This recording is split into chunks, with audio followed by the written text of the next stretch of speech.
peruntukannya itu diperuntukkan untuk membayar 2 orang pengawas lapangan, ya. Yaitu kalau saya tidak salah sekitar 800 miliar di seluruh Indonesia, dan juga sisanya sekitar 660 miliar itu diperuntukkan untuk membiayai saksi perwakilan partai politik, yaitu terdiri dari 12 partai politik nasional dan 3 partai politik lokal.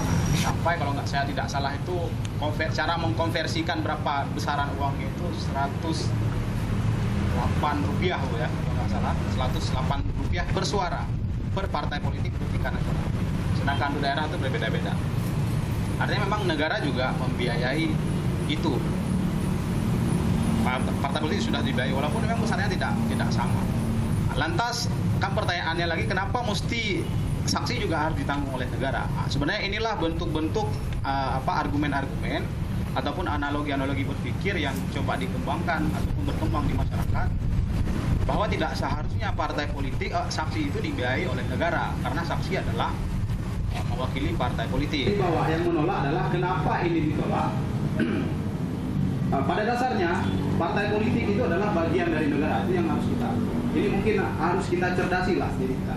Karena selama ini ada kesan pengarahan isu bahwa partai politik itu adalah makhluk asing yang tiba-tiba datang ke negara kita, datang ke daerah kita untuk mengambil kekuasaan. Ini yang harus dicerdasi, bahwa partai politik adalah bagian dari negara. Makanya ada struktur, infrastruktur politik dan suprastruktur politik, ya. Itu dalam ilmu negara. Salah satu elemen partai politik dalamnya adalah infrastruktur politik, dan itu diakui oleh undang-undang dan sebagai bagian terpenting elemen untuk penguatan demokrasi di sebuah negara modern hari ini. Dan itu diakui di seluruh dunia. Sah saja selama itu memang dilandasi oleh kekuatan hukum yang ada payung hukumnya yang mengatur, gitu. Oleh karena itu saya kembali lagi ke tadi argumen yang dibawa bahwa kalaupun kita mengiyakan ataupun membenarkan bahwa negara bisa membiayai partai politik, pertanyaan kenapa harus ke saksi? Nah, itu. Kenapa harus kita berikan uang itu kepada saksi? Yang notabene juga seperti Bu Ziraida sampaikan tadi, di Bawaslu sendiri sudah ada panitia pengawas lapangan. Bawaslu dan KPU Komisi Pemilihan Umum ini diberi wewenang oleh pemerintah untuk menjalankan pemilu dan mengawasi, nama Badan Pengawas Pemilu, berarti mengawasi jalanan pemilu. Mengapa perlu ada saksi kembali? Dan jika diperlukan, jika ada saksi ini, karena ada saksi karena munculnya polemik-polemik atau masalah-masalah yang ada ketika tahap pemilihan dan proses pemilihan itu, makanya dimunculkan saksi karena ada polemik itu. Karena bermula dari itu, apakah ketika ada saksi nanti, kita kan nggak tahu nih, manusia nggak mungkin semuanya jujur. Kita bukan tidak mungkin, misalnya manusia itu tidak bisa kita prediksi bahwa dia itu jujur atau tidak. Jadi secara manusiawi juga. Dan saksi nanti, apakah dia sanggup untuk menjalankan apa yang diperintahkan dengan secara jujur dan amanah yang diembankannya, atau nanti saksi ini mungkin akan timbul polemik lagi. Kurangnya saksi dari parpol, lalu karena partai politik yang tidak punya biaya untuk membayar saksi, tidak sanggup punya saksi, lalu partai politik kecil ini mengajukan ke MK. Ya, maka terjadi sengketa pemilihan di MK. Itu dasarnya dulu. Tapi yang kita harus ingat sebenarnya ada sisi positif dari dana saksi parpol. Yang pertama adalah dana saksi parpol ini menjamin keadilan bagi seluruh partai yang ikut pemilu. Artinya tidak peduli partai besar atau partai kecil, tapi mereka bisa punya saksi, gitu. Karena gini, kalau kita lihat sekarang, ketika pemilu terjadi, ada keuntungan bagi partai-partai besar yang punya finansial bagus untuk berkuasa, sedangkan partai-partai kecil kita tahu tidak bisa apa-apa. Jadi yang saya ingin tanyakan, Bawaslu sebagai pengawas pemilu tidak efektif selama ini. Kalau kita melihat jumlah tuntutan di MK tentang sengketa pemilu, bagaimana Bawaslu bisa meyakinkan kepada anggota DPR bahwa dengan tidak adanya dana saksi parpol, kita bisa menekan angka kecurangan di pemilu. Sekian. Saya ingin menanyakan kepada saya ingin menanyakan begini. Kita melihat Indonesia pernah melakukan pemilu secara demokrasi selama 2 kali, sama ini menjelang 3 kali. Saya tidak pernah melihat atau mendengar, bahkan membaca sebuah artikel tentang maupun suatu peraturan yang digagas oleh DPR, maksudnya peraturan dana saksi untuk dana saksi untuk parpol itu dicantumkan di dalam Undang-Undang Dasar. Contohnya pada pasal 22E. Di sana pasal 22E ayat 1 sampai ayat 5. Di sana tidak dicantumkan adanya suatu peraturan yang mengatakan bahwa dana saksi parpol itu harus dilakukan atau diberikan. Jadi sini saya ingin pemilu pada tahun 2014 ini adalah pemilu yang sangat yang banyak yang sangat bahaya dalam arti tidak ada lagi kepercayaan bagi Bawaslu, yaitu sebagai badan independen untuk mengawas pemilu. Karena jika kita melihat suatu tragedi pada saat ini, banyak sekali parpol menggunakan cara yang sangat halus untuk memenangkan partainya. Contoh, kalau saya melihat dari sisi negatifnya, dana parpol ini sebenarnya sangat terkait pada parpol kecil. Itu benar sekali, karena parpol kecil itu menurut saya sangat dalam tanda kutip iri kepada parpol-parpol yang besar yang sangat banyak dalam pemilu suara-suara yang memenangkannya di kursi-kursi DPR. Karena oleh sebab itu saya ingin menanyakan bagaimana cara konkret agar pemilu tahun 2014 ini menjadi alat demokrasi yang sangat baik untuk kita memilih pemimpin di masa depan untuk Indonesia, agar rakyat ini tidak dibingungkan oleh peraturan ini dan peraturan itu yang tidak konkret terhadap undang-undang dasar maupun undang-undang. Di undang-undang disebutkan ada 2. Siapa penyelenggara pemilu? Yang pertama KPU, disebutkan Aceh itu karena khusus diatur namanya KIP, tapi sama fungsi dan kewenangannya. Yang kedua yang namanya penyelenggara itu adalah Bawaslu, pengawas pemilu. Nah itu juga sampai ke bawah sama dengan KIP, strukturnya sampai tingkat desa. Ini 2 penyelenggara. Kemudian ada peserta. Peserta itu diatur dalam undang-undang kita ada 2, satu dari partai, kemudian yang kedua terakhir ada perseorangan. Nah, kaitannya dengan saksi, pelaksanaan pemilu itu dilaksanakan pada hari H di TPS-TPS. Yang TPS ini tersebar di banyak tempat. Oleh karenanya untuk mengawal proses ini, partai kan tidak bisa sendiri. Caleg itu diatur per dapil, per peserta lagi, per person. Tapi TPS itu menyebar. Nah, proses di TPS inilah yang perlu diikuti oleh peserta pemilu. Yang ini menjadi hak dari peserta pemilu untuk mengetahui. Karena TPS banyak, oleh karenanya diperlukan saksi. Jadi saksi ini merupakan seperti definisi awal tadi, mandat yang diberikan kepada orang mewakili peserta untuk mengikuti proses yang terjadi pada hari H. Untuk apa? Agar ketika proses itu berjalan tidak benar, saksi inilah yang memberikan kesaksian ketika diperlukan dalam proses peradilan. Jadi karena dia resmi itu diberi mandat mewakili peserta pemilu untuk mengikuti proses. Jadi oleh karenanya ketika pemungutan suara, salah satu yang harus diminta oleh penyelenggara dan juga pengawas pemilu adalah keabsahan dari saksi. Salah satunya mandat yang ditandatangani oleh partai. Jadi ini bukti keabsahan. Jadi tidak bisa orang tiba-tiba masuk mengaku sebagai saksi. Jadi pengawas pemilu termasuk nanti kalau misalnya adik-adik punya kesempatan sebagai pemantau, pastikan bahwa saksi itu betul-betul saksi yang diberi mandat.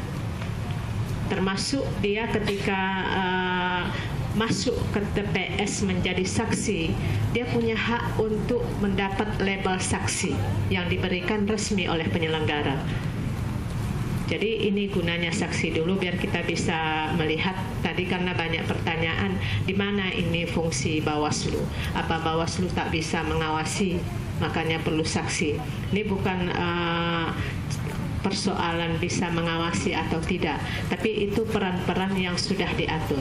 Bawaslu, KIP itu sebagai penyelenggara dengan tugas dan kewenangannya seperti yang sudah diatur oleh undang-undang. Saksi juga punya hak dan kewenangan yang juga diberikan oleh undang-undang. Nah, pertanyaannya, kenapa hari ini masih banyak terjadi sengketa sampai ke MK? Apakah Bawaslu, Panwaslu tidak bisa melakukan mandat yang diberikan oleh undang-undang kepada dia? Pertanyaan ini bisa dijawab dua, bisa ya, bisa juga tidak. Karena penyelenggara itu terus terang banyak betul godaan yang dihadapinya sebagai penyelenggara. Jadi ada banyak kepentingan, konflik kepentingan, walaupun syarat untuk menjadi penyelenggara itu ada dan dipenuhi ketika dia masuk seleksi menjadi penyelenggara. Tapi dalam perjalanannya bukan tidak mungkin godaan itu semakin kuat, apalagi saat-saat seperti ini. Nah, ketika godaan itu tidak bisa dia kesampingkan, nah ini dia persoalannya itu menjadi tidak selesai. Ketika dia melihat ada pelanggaran, Panwaslu tutup mata. Ada. Itu manusiawi sekali dan banyak terjadi, makanya ada DKPP. DKPP inilah yang menjadi forum pengadilan penyelenggara ketika penyelenggara bermain-main dengan etika penyelenggara. Disinilah tempat masyarakat untuk mengadukan ketika Ibu Zuraida tidak netral atau ketika Pak Askalani bermain mata dengan peserta pemilu. Jadi DKPP itu tempat. Nah, kembali kita ke pertanyaan tadi, mengapa ada banyak ke MK? Apakah Panwaslu atau KIP tidak menindaklanjuti laporan? Karena salah satu kewenangan Bawaslu, Panwaslu itu menerima dan menindaklanjuti laporan, mengawasi semua tahapan. Tahapan itu mana? Sekarang ada kampanye, sebentar lagi ada pungut hitung dan rekapitulasi. Ini semua menjadi kewenangannya. Nah, ketika laporan itu diterima, ada yang ditindaklanjuti sampai dengan rekomendasi. Nah, di sini juga jadi persoalan. Rekomendasi itu undang-undang mengatakan wajib ditindaklanjuti oleh penerima rekomendasi. Kalau dia administrasi ke KIP, bunyi lagi undang-undangnya 7 hari minimal dieksekusi pasca rekomendasi. Nah, kalau pas jelasnya rekomendasi tanggal 1 wajib ditindaklanjuti tanggal 8 paling lambat, karena bunyi undang-undang seperti itu. Tapi bunyi aturannya wajib, tidak ada sanksi diatur lebih lanjut. Artinya ini kan kosong. Kawan-kawan dari penyelenggara dalam hal ini KIP tidak bisa diberikan sanksi ketika dia tidak menindaklanjuti rekomendasi. Padahal tadi di depannya bunyinya wajib. Dijelaskan lagi 7 hari pasca rekomendasi wajib ditindaklanjuti. Nah, itu dia persoalannya. Jadi ketika saksi atau partai yang mengajukan keberatan dalam bentuk laporan ABCD terjadi pelanggaran, itu tidak ditindaklanjuti dengan baik, kepuasan ini dia kan masih punya hak untuk meneruskan kemana? Ke MK. Ketika yang diadukan itu tidak diselesaikan sesuai mekanisme, MK menjadi tempat tumpuan terakhir proses pemilu ini. Jadi ada cerita panjang mengapa sampai ke MK, yang sebenarnya MK itu memang tidak perlu kalau persoalan itu bisa diselesaikan di lapangan. Contoh yang paling mudah saja, itu aturan memberikan ruang kepada pengawas pemilu tingkat lapangan. Ketika pada hari H ada TPS yang penyelenggaranya memberikan kesempatan kepada pemilih yang tidak terdaftar menyoblos lebih dari 2 kali, tapi dengan syarat lebih dari 1 orang, minimal 2 kan. Nah, ini TPSA misalnya. Di TPS ini saya masuk, tidak terdaftar. Pak Faisal masuk, tidak terdaftar. Ketika ini bisa dibuktikan sah di TPS ini pemungutan suara ulang lewat rekomendasi Panwasda, itu aturan main. Sah di situ dilakukan PSU, pemungutan suara ulang, dan dilaksanakan paling lambat 7 hari setelah rekomendasi dikeluarkan. Itu undang-undang mengatur seperti itu. Nah, ketika itu tidak ditindaklanjuti, kan ke MK ini yang mengadu. Padahal kalau ini diselesaikan, kalau keluar rekomendasi tanggal 9 April atau tanggal 10, berarti kan tanggal 17 PSU ini TPSA. Selesai kan masalah yang digugat, nggak perlu ke MK. Sekarang tuntutan ke MK kan selalu PSU atau hitung ulang. Paling banyak itu tuntutan. Yang menuntut pemohon minta pemungutan suara ulang dilakukan di TPS ABCD atau hitung ulang di TPS ABCD. Gara-gara ini yang tidak dipenuhi. Padahal undang-undangnya tegas.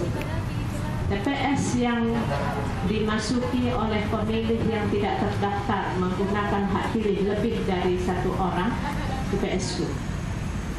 Penyelenggara yang menghitung tidak prosedural, PSU. Jadi aturannya sudah jelas betul.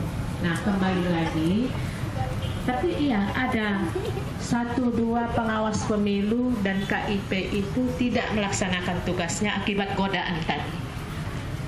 Yang seperti berita-berita sekarang, ada yang sudah berani jamin, dari kita nggak perlu kampanye Bapak di sini, kita jamin sekian kursi. Itu beredar. Dan fakta, saya cerita 2008. Kalau ada yang mengikuti proses pemilu 2008, rekap tingkat provinsi itu untuk DPD, itu yang dipakai adalah rekap Panwaslu. Karena rekap penyelenggara dalam hal ini KIP itu tidak bisa dipertanggungjawabkan. Kita punya rekap sendiri, karena C1 itu kan semua data. C1 itu yang pertama dapatnya saksi, PPL, kemudian PPK yang asli. Nah, kita memerintahkan waktu itu buat rekap internal. Dasarnya C1, jangan yang lain, karena inilah menjadi bukti otentik pemungutan pada hari H. Buat rekap, ketika rekap tingkat provinsi, rekap yang asli itu hanya 1, yang lain aspal. Nah, ketika ini digugat, ditunjukkan KIP provinsi tidak bisa mempertanggungjawabkan rekapannya sendiri. Kita punya bukti semua. Dan akhirnya apa? Rekap di tingkat provinsi salah satu DPD itu ditetapkan dengan C1 yang punyanya Panwaslu. Yang sebenarnya Panwaslu itu tidak punya hak untuk melakukan rekapitulasi. Tapi kita melakukan rekap internal. Tujuannya apa? Untuk pembanding. Nah, ini kembali lagi ke integritas ceritanya. Makanya salah satu yang paling penting untuk penyelenggara itu adalah integritas. Karena integritas inilah yang seringkali menjadi persoalan ketika penyelenggara menggadaikan harga dirinya, menukar dengan rupiah yang ya besar-besar Pak Faisal ya katanya. Pak Faisal nanti akan bercerita. Saya yakin Pak Faisal juga punya data banyak. Nah, kemudian tentang fakta integritas itu kan kertas yang ditandatangani. Yang sebenarnya fakta integritas yang sebenarnya itu kan ada di sini kita semuanya. Kertas-kertas apa yang kita tidak bisa tanda tangani? SK apa yang kita tidak bisa buat? Nah, kembali lagi, jadi sekali lagi saya terbuka saja dengan kritikan kawan-kawan mahasiswa dan kawan-kawan pengamat politik di luar. Kalau misalnya memang ada bukti bahwa Panwaslu, Bawaslu bermain-main dengan tugas dan kewenangannya.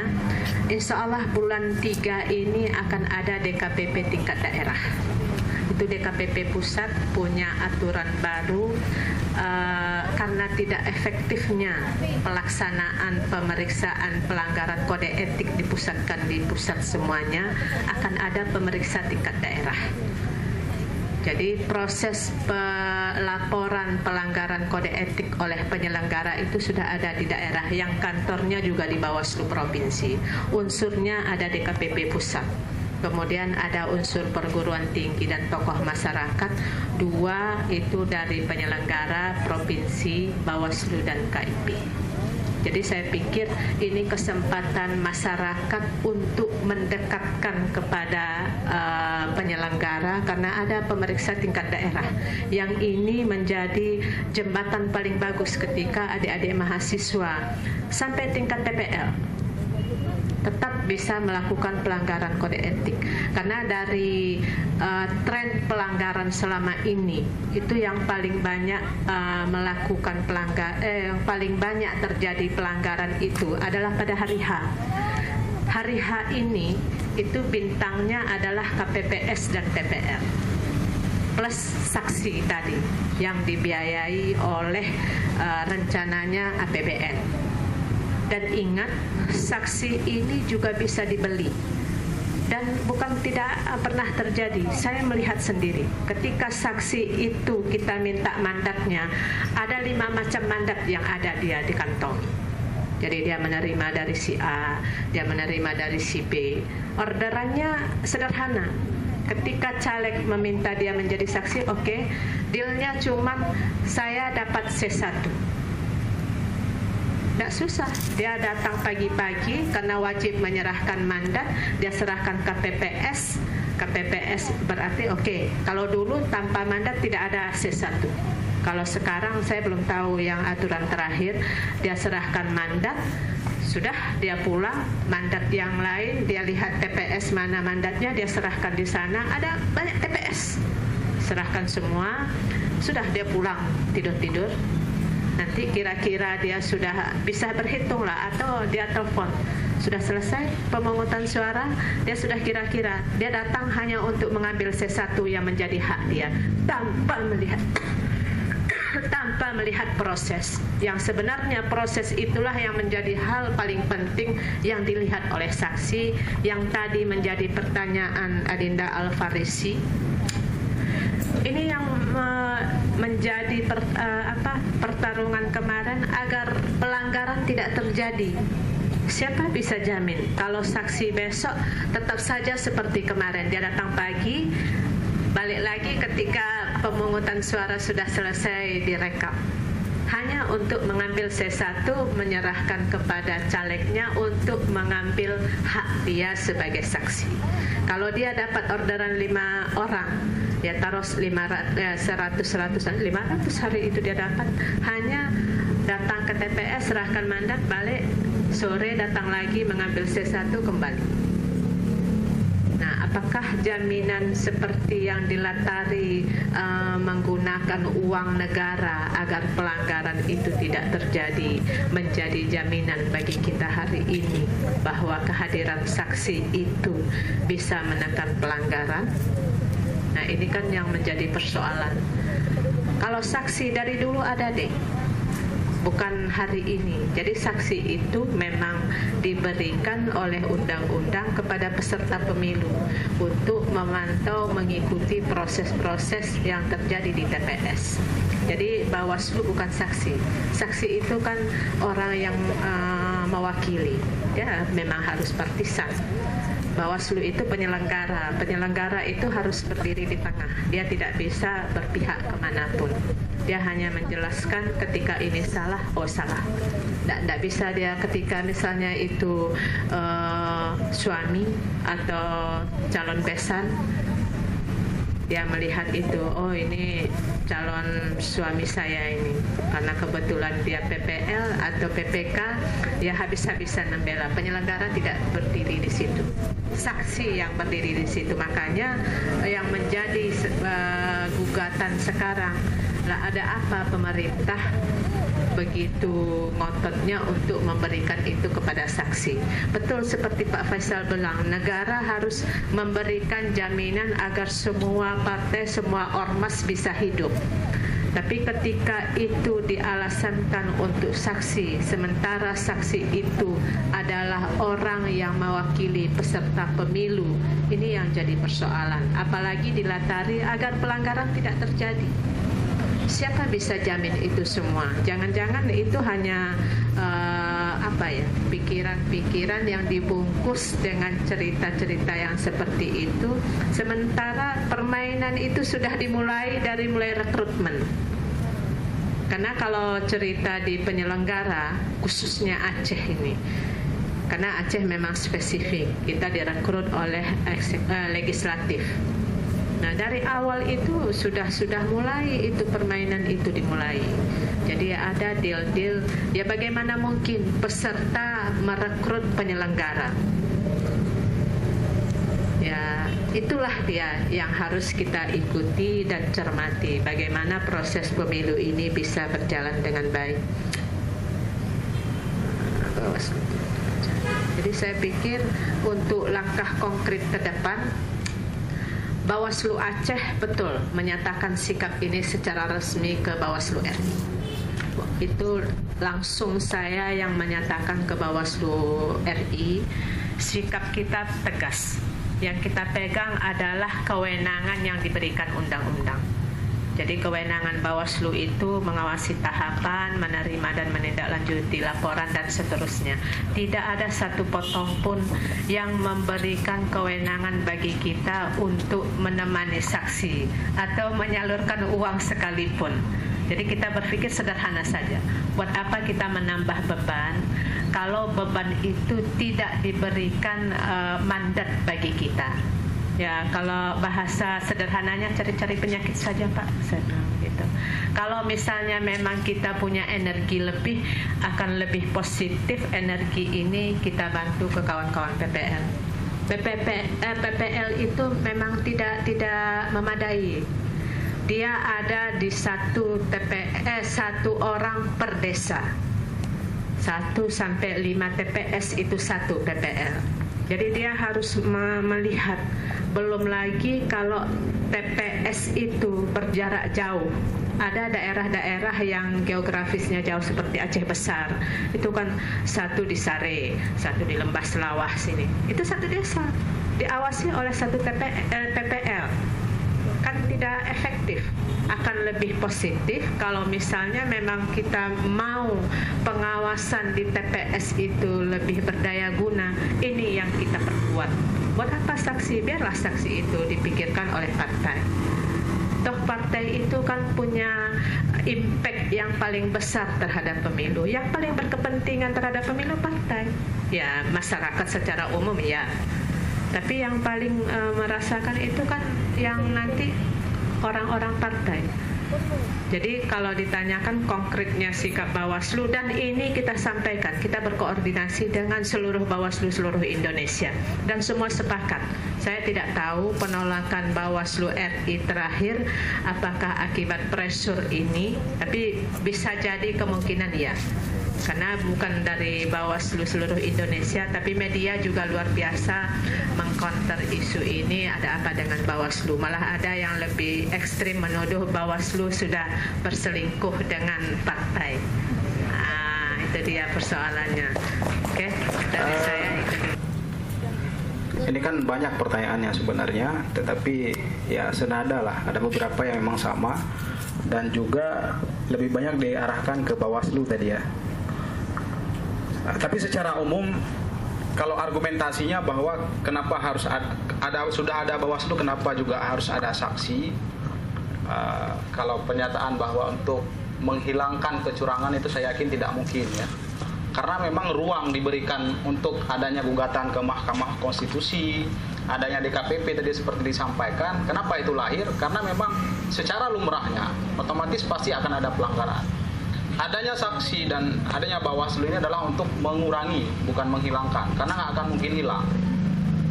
Coba kawan-kawan kita kaji sendirilah. jelaskan hari ini, selalu yang jadi tergugat di MK itu kan penyelenggara, KPU ataupun Bawaslu, ya kan? Karena memang hak kita diberikan, hak masyarakat dan hak partai politik sebagai kontestan untuk melakukan gugatan ketika memang merasa dicurangi. Dalam hal ini yang melakukan kecurangan kan secara undang-undang dianggap adalah penyelenggara, ya kan? Makanya ada diberikan wewenang itu, ruang itu untuk melakukan mencari keadilan lah bahasanya. Jadi kalau pertanyaan kenapa harus ada saksi, memang harus ada supaya menjamin ketika nanti ada gugatan misalnya, jadi siapa yang akan bisa memberi keterangan ini sehingga bisa diadili. Itu salah satu. Kemudian seterusnya apa ya? Ini tadi bertanya Dedi Wijaya, langsung ke saya ya. Terkait mengapa Undang-Undang Dasar ataupun konstitusi tidak langsung mencantumkan dana saksi ya. Nggak mungkin saya kira dicantumkan dalam konstitusi. Kalau secara konteks lebih luas, sistem hukum Indonesia itu menganut sistem Anglo-Saxon ya. Nah, itu kita pelajari di Fakultas Hukum. Dan karakteristik Eropa kontinental, secara karakteristiknya memang konstitusinya itu tidak mungkin mengatur hal-hal seperti itu. Dia mengatur yang umum-umum saja. Tapi apa yang menjadi pengaturan terkait hal-hal teknis seperti ini biasanya diturunkan dalam undang-undang, ada PP nantinya kan. Kayak saya sebutkan di awal, ada PP terkait bagaimana mekanisme pengucuran uang terhadap partai misalnya. Ada peraturan Permendagri. Nah, jadi diatur secara PP. Artinya untuk payung hukum terhadap ini nggak mesti harus konstitusi. PP ataupun undang-undang juga sudah sangat memadai kan. Terakhir ada wacana kalaupun ini disahkan dana pemilu harus ada peraturan presiden lagi, malah ada peraturan presiden ya sebagai payung hukum. Nah, walaupun sampai sekarang belum keluar karena memang sudah terjadi kontroversi. Artinya tidak masalah. Kemudian kalau ditanya bagaimana apakah bisa kita jamin pemilu 2014 ini baik ataupun tadi bahasnya riskan terhadap kecurangan. Saya kira berbicara demokrasi Indonesia bukan 3 kali ya, 55 pertama, dan dikatakan pemilu 55 itu adalah pemilu terdemokratis se-Indonesia ya. Saya juga Allah alam belum lahir saat itu ya. Tetapi katanya proses pemilu terdemokratis se-Indonesia karena memang pertama kan euforianya juga begitu kuat. Kontestannya hampir 60 partai kalau saya tidak salah. Kemudian dilanjutkan pemilu masa orde baru, orde lama, dilanjutkan masa orde baru yang juga katanya demokratis. Ya, masa orde baru juga katanya sangat demokratis, versi orde baru. Ternyata dalam pembicaraan publik bahwa katanya ada tekanan sampai hanya 3 partai misalnya yang dilakukan secara sewenang-wenang, berlakunya asas tunggal dan sebagainya. Nah, itu dianggap bagian dari menghancurkan nilai demokratis tadi. Nah, itu versi publik.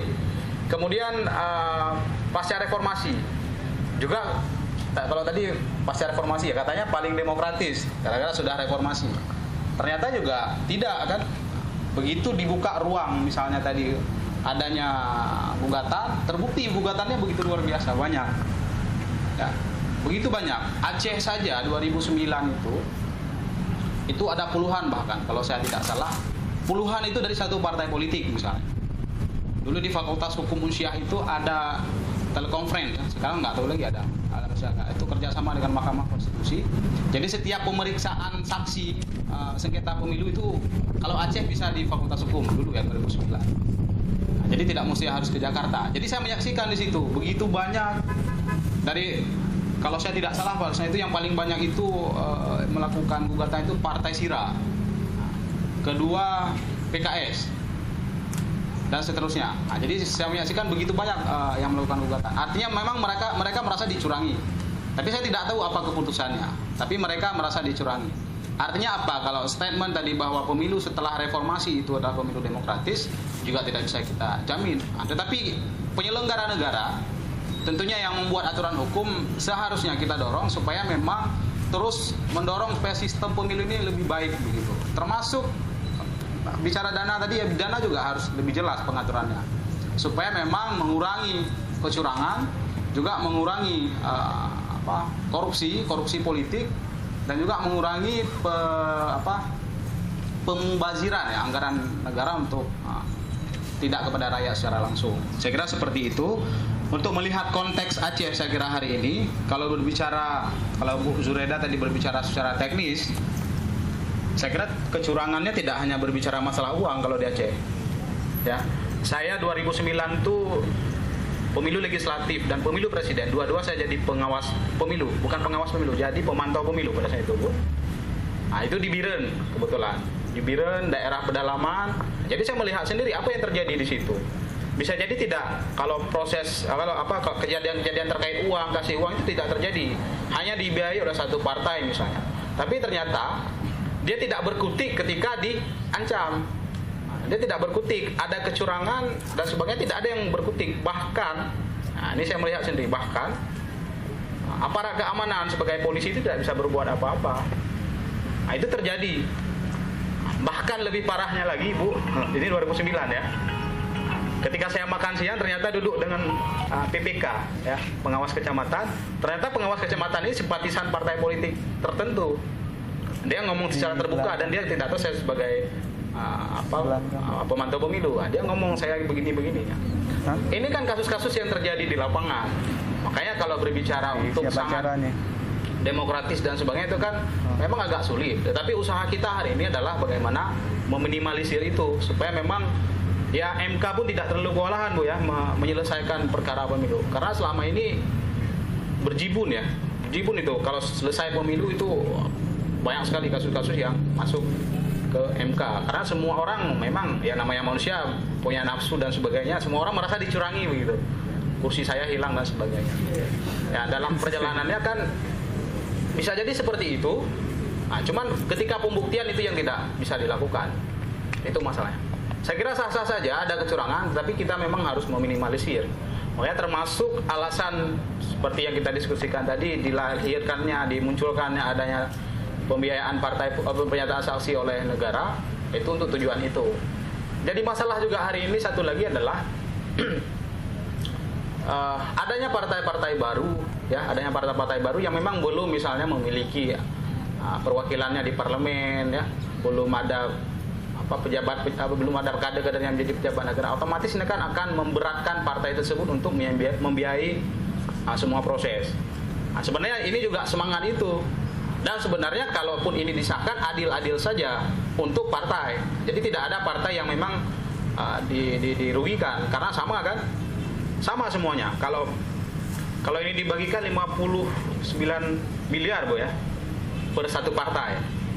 Untuk biaya saksi. Tetapi lagi-lagi kembali ke argumentasi tadi, tidak selayaknya ini diberikan karena setiap orang buat partai sebenarnya dia harus lebih siap, harus memikirkan ini bagaimana pendanaan politik, bagaimana strukturnya, bagaimana kader nanti yang akan bertarung di lapangan, termasuk juga harus siap dengan penyediaan saksi supaya memang dia nanti bisa beradaptasi dengan proses politik yang ada di Indonesia. Nanti kan jelas yang mana partai akan bertahan, yang mana partai akan tergerus ataupun terdegradasi kan.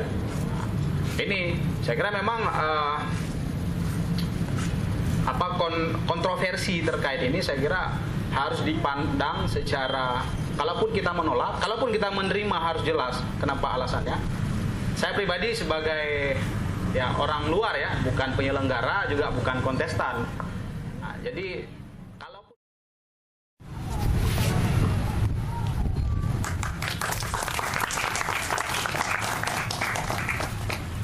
terima kasih kepada Pak Iwan. Selanjutnya adalah pemberian tanda terima kasih oleh Bu Dwi kepada Bu Zureda.